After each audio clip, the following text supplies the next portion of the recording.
আসসালামু আলাইকুম বন্ধুরা, একটি তরমুজ আর একটি নারিকেল কিনে নিয়ে আসা হয়েছে। নারকেলটি কাটা হচ্ছে ভাই, তরমুজটিও কাটা হচ্ছে। দেখেন ভাই, ভিতরে অসাধারণ জিনিস। এটা দিয়ে একটা শরবত বানানো হবে। নারকেলের পানি দেওয়া হলো, চিনি দেওয়া হলো, লেবু দেওয়া হলো।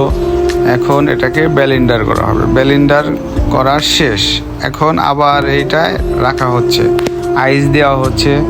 ভাইজান, যদি কেউ খাইতে মন চায় বাজারে গিয়ে কিনে নিয়ে এসে খাবেন, কারণ আপনি আমার কাছে চাইলে দেওয়া সম্ভব না। এখন একটা নারিকেল কাটা হচ্ছে। নারকেলের পানি ভাই, আসলে এটা কোনো ফরমালিন জিনিস না, এটা হচ্ছে আল্লাহর কুদরতি জিনিস ভাই। আর আমি আপনি চাইলেই এটার ভিতরে ভেজাল করতে পারবো না। পৃথিবীতে এখন এই একটা জিনিসই আছে, যেটা হচ্ছে নারিকেল। এটার ভিতরে কোনো ভেজাল চলে না, এটা কোনো ফরমালিন চলে না ভাই। দেখছেন কি সুন্দর একটা নারকেল।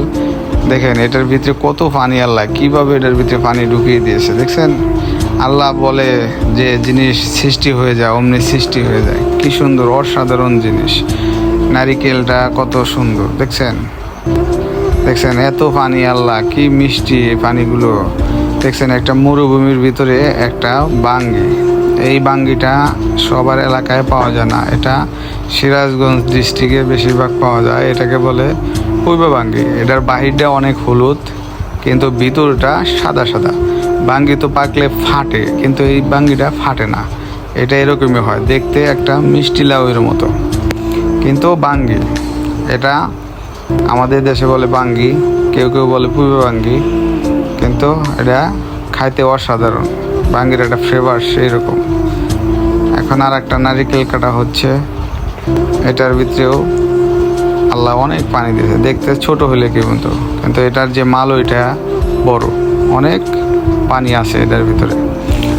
তো বন্ধুরা, ভিডিওটা সবাই একটু শেয়ার করে দিন, সাবস্ক্রাইব করে দিন, এবং বেশি বেশি শেয়ার করে দিন, লাইক কমেন্ট করে দিন। দেখছেন নারিকেলটা কিভাবে কাটা হচ্ছে। মোটামুটি ছোট, কিন্তু ভিতরে পানি আছে অনেক। দেখেন বন্ধুরা, এই দেখেন দেখেন দেখেন, অসাধারণ। আল্লাহর কি নিয়ামত। আসলে আল্লাহর নিয়ামত আমরা মুখে বললে প্রশংসা করে শেষ করুন যাবে না। একটা তরমুজ আমরা তো আগে কাটি, তারপরে চুচা ফেলি, কিন্তু দেখেন এদিকে কাটা হচ্ছে আগে চুচা, ভেতরে কত সুন্দর লাল। নতুন একটা ভাইরাল কথা হচ্ছে, ওই কিরে কিরে মধু মধু। আসলে এইগুলার গুণ দেখে এই কথাটা বলা হয়েছে, এবং কি এটা ভাইরাল হয়েছে। দেখছেন ভিতরে কি সুন্দর লাল এবং মধুর মতোই মিষ্টি, এই জন্য বলছে ওই কিরে মধু মধু, আগুন আগুন। অসাধারণ একটা কথা ভাইরাল হয়েছে।